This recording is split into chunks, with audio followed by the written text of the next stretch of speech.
All right, hello everyone. Here we are back for hole number 9. Now the thing that might be most important for you guys on this hole is curl more than anything. So I'm thinking rock, I'm thinking a pock, something of that nature with the way that you can get it to curl. Other than that, I'm going to try to go Titan.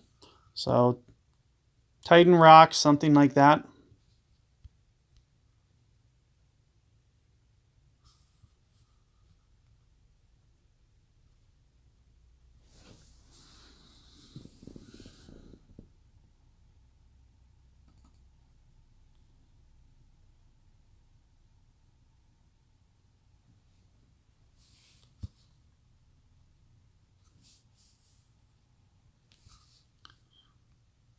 So Titan, you can see 5.9 straight downwind here.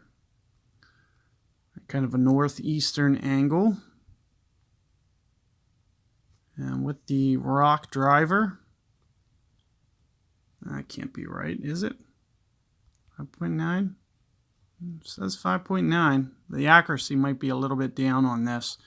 See, I'm going to use about 2 topspin here. That should be more or less all that I need. I'm thinking 6-ish rings. You'll just want to be a little bit careful. Make sure that you don't add overpower here. Just kind of max your curl out for the most part.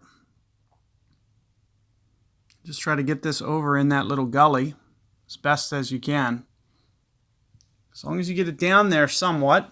Looks like I could maybe go into just a tiny bit of overpower, but you can see that I'll be positioned up here good enough that I'm not going to forfeit any strokes with the way that I just played that. I can play a little bit more aggressive next time, maybe just go into a little bit of overpower. Make sure you stay away from the bunker's edge if you do it. If anything, you'll just want to kind of point yourself out a little bit farther and go into overpower just slightly. Another thing to factor in is you could potentially have different wind variations. So with wind variations, you might not want to get too carried away with getting too aggressive on that edge.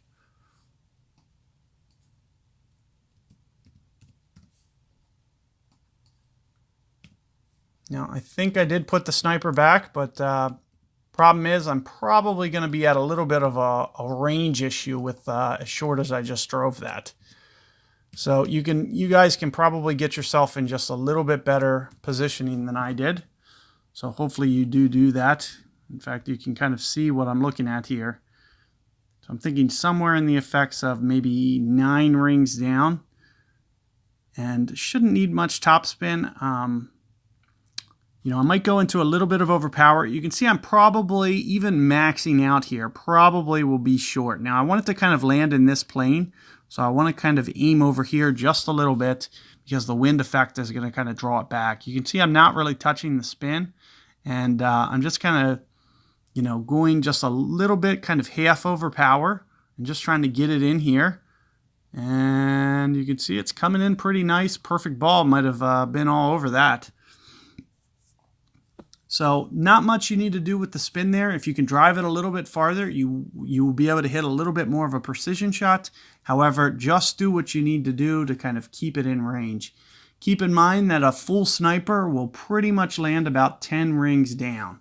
So if I'm going full, I'm kind of looking at 10 rings down as kind of my max capability for a land zone in this situation. 9, 10 rings. So with that being said, as long as you make sure that you're clear of 10 rings, not being in the rough, when you go into overpower like that, you should be able to thread it up through there. And it looks like I might be able to pick up a win here. So I might just go ahead and try to pitch this in, see if my opponent didn't miss. I could see 2 guys birdieing this hole. This was kind of a bit of a bear. This is definitely one of the more holes that you want to be a lot more careful with.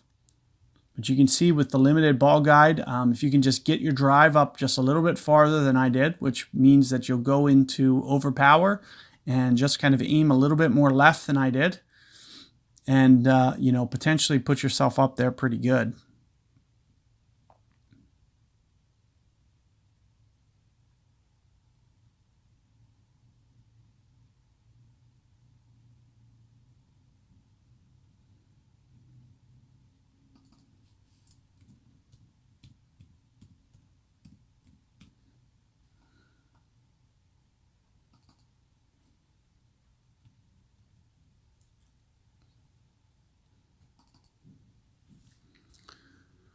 So it looks like I was able to pick up a cheap win here. So good luck with this hole, guys. Good luck with your rounds. Let me know how it goes. If you're playing in other divisions, make sure you check out those guides as well. So good luck. I'll catch you guys next time.